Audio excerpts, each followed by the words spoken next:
पति ही निकला अपनी पत्नी का हत्यारा। सीएसपी अरुणा कुमार उइके के प्रेस वार्ता में अंधे कत्ल का किया खुलासा। 12 दिन पूर्व गुम हुई महिला का शव क्वारी नदी में मिला।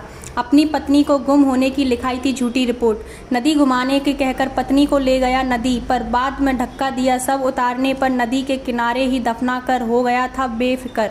घटना में 3 आरोपी गिरफ्तार। प्रेस वार्ता में देहात थाना प्रभारी निरीक्षक मुकेश साक्य व उनकी टीम एवं साइबर सेल टीम के सदस्य रहे उपस्थित।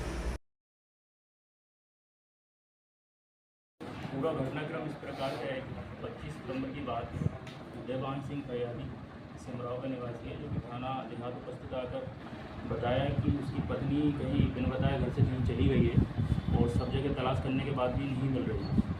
थाना देहात में उसकी गुमशुदगी दर्ज की गई।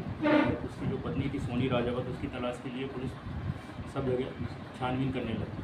जब सब जगह जब पूछताछ की गई तो ये निकल के सामने आया कि ये ससुराल पक्ष जो था उदयभान सिंह उसका पति और उसके माता पिता और जो भाई थे वो उसको दहेज की मांग को लेकर उसको आए दिन परेशान करते थे। ऐसा उसके मायके पक्ष में सोनी राजावत के माता पिता ने के अनुसार बताया कि आए दिन उसे दहेज के लिए मारपीट करते थे और उसे परेशान करते थे, ताड़ीफ किया करते थे। मामला संदेहास्पद लगा।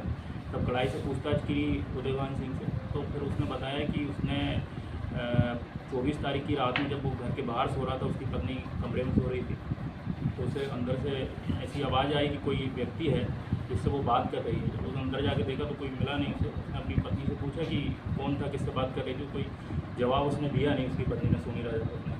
तो उसे गुस्सा आया। उसने अपने परिवार वालों को बुलाया, माता पिता को बुलाया, अपने दोनों भाइयों को बुलाया और प्लान करा कि इसको अब मौत के घाट उतार देना चाहिए इन सभी लोगों ने मिलकर।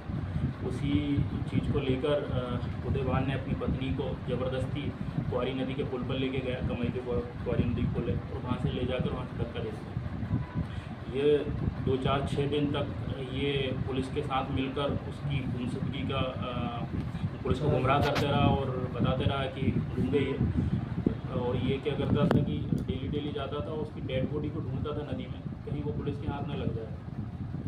तो 2 तारीख को इसके कहे अनुसार, मेमोरेंडम के अनुसार उदयभान जी के 2 तारीख को ये गया और इसको परसूना के पास उसकी डेड बॉडी मिल गई उसकी पत्नी की। तब उसने पूरी तसल्ली से हाथ देखा कि यही डेड बॉडी है। उसने उसका मंगलसूत्र निकाल लिया कहीं उसकी शनाख्त ना हो जाए, और उसकी डेड बॉडी को जो दलदल टाइप एरिया रहता है नदी का, उसमें गड़ा दिया पैरों से कुचल के, और मंगलसूत्र को निकाल के झाड़ियों में फेंक दिया।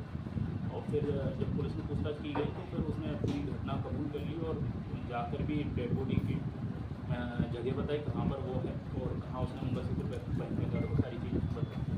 उसको गिरफ्तार कर लिया गया है। साथ में उसके 2 इस पूरे घटनाक्रम में 5 लोगों को आरोपी बनाया गया, जिसमें उसके माता पिता अभी गिरफ्तार नहीं हुए हैं। बाकी उसके दोनों भाइयों को गिरफ्तार हो गए न्यायालय की न्यायालय